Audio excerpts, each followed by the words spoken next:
I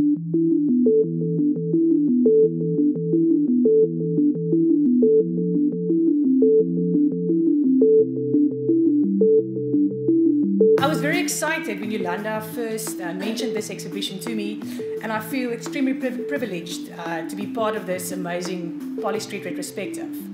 The Polly Street Art Centre holds a key position in the history of South African art. The centre at Polly Street was one of only a handful of such centres where African artists could receive any artistic training in South Africa during the apartheid years. The other famous centre was situated in the KwaZulu-Natal Midlands at Rorke's Drift, and was therefore, in contrast to Polly Street, a rural endeavour. Now, with this exhibition, however, we have decided to focus specifically on Polly Street for a number of reasons. Firstly, a unique South African expression evolved at the centre, namely the township art movement.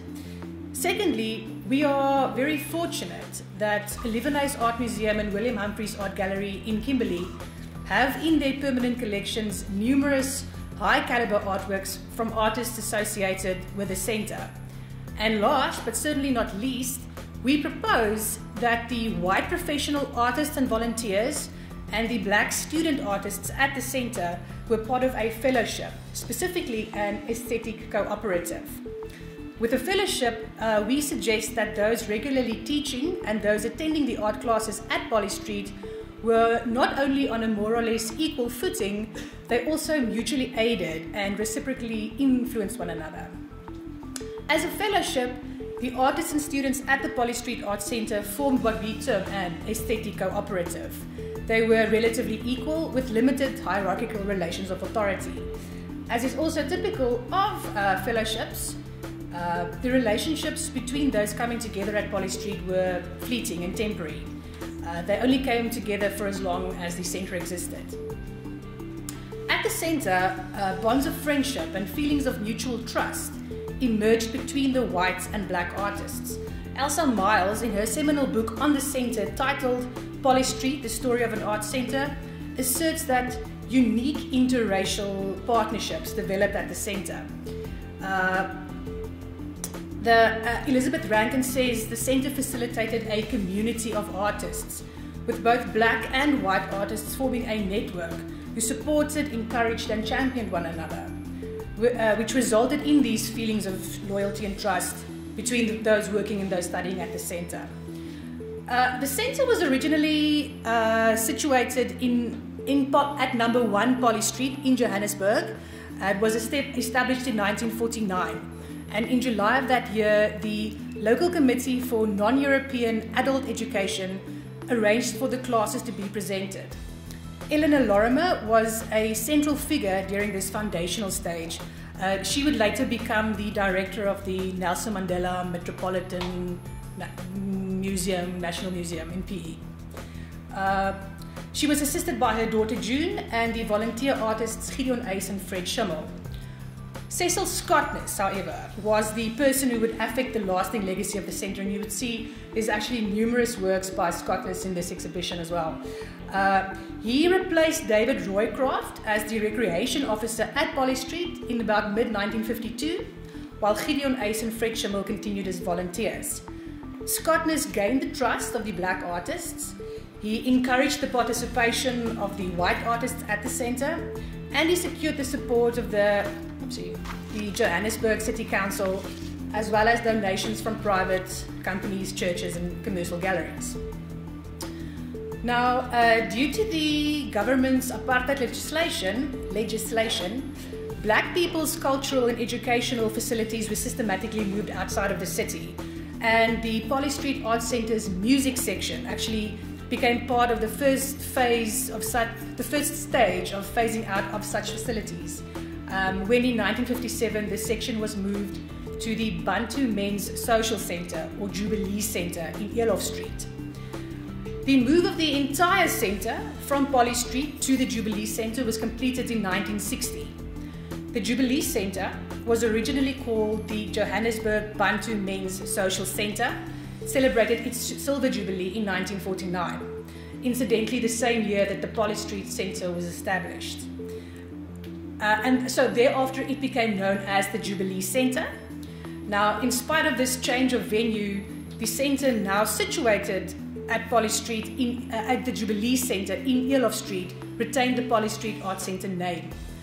Skotness has even confessed that to him the centre remained the same, and hence the original name was kept. The relationship that developed between Cecil Skotness and Sidney Khumalo is indicative of the artistic friendships or aesthetic cooperatives that developed at Polly Street, at the Polly Street Art Centre. Khumalo was appointed as a full-time assistant to Skotness in 1957, and he held this position until he resigned in 1964. Officially, Khumalo was known merely as Skotness' assistant. However, the two artists worked closely together on numerous commissions. Skotness also arranged for Khumalo to work in Eduardo Villa's studio. Now, as Skotness' assistant, Khumalo also started teaching the younger students, including Lucas Setoli, Ben Arnold, Ezra Mlegai, and Ephraim Ngatane. And so, after the centres moved to the Jubilee Centre, Ezra Mlegai and Ephraim Ngatane became Khumalo and Skotness' assistants. Ngatane befriended Dumeli Feni, and he convinced him to attend the classes at Polly Street.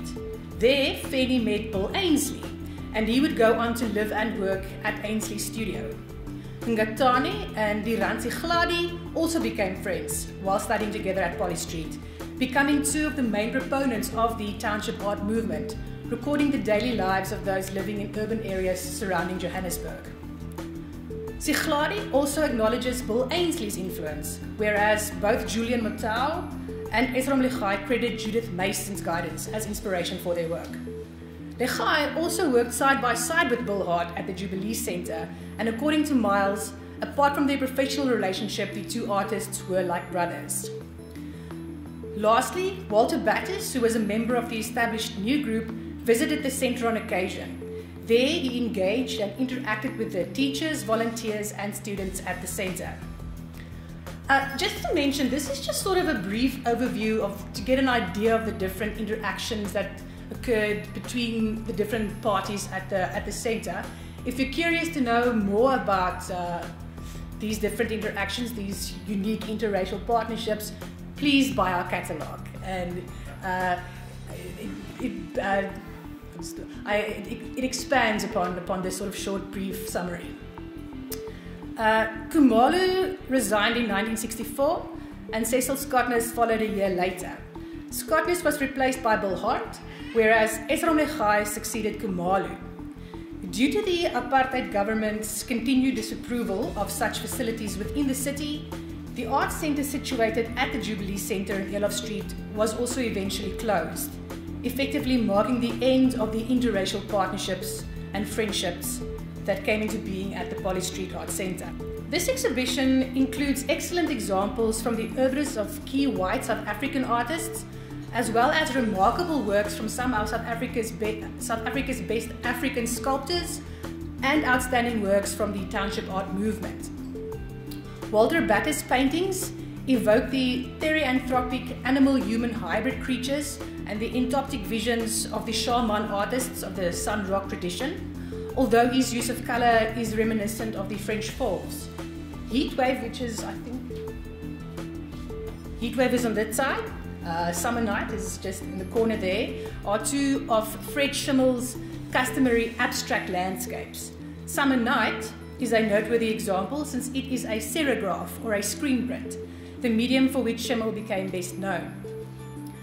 Cecil Skotness realized that the engraved woodblocks that he used to make prints had the potential to be independent artworks, and he started experimenting with painting these panels, as this example head here behind me. Key prints from Skotness' highly acclaimed series of 43 woodcuts, which depict the assassination of Shaka, is included in this exhibition. Skotness became fascinated by the figure of Shaka after having read E.A. Ritter's 1955 biography, Shaka Zulu, the biography of the founder of the Zulu nation. The print Dingiswayo advises Shaka displays Skotness' interaction and engagement with so-called African art, depicting the faces of Shaka and Dingiswayo like African masks. As a result of his interaction with the African students at the center, Skotness conceivably felt at liberty to appropriate such African symbols. Khumalo, for example, often resorted to African masks in his sculptures. Besides Khumalo, two other key sculptors trained at Polly Street, Lucas Saoli and Esrom Legai. They developed a style of modernist sculpture with classical African overtones, as in, for example, Khumalo's Seated Woman and Saoli's Just Like That, which is the sculpture right in the corner there. They employed the elongated necks and torsos of traditional African sculpture. However, as Khumalo and Esrom Legai's sculpture attest, they were modelers who modeled their sculpture in terracotta and cast them in bronze, in contrast to traditional African wood carving.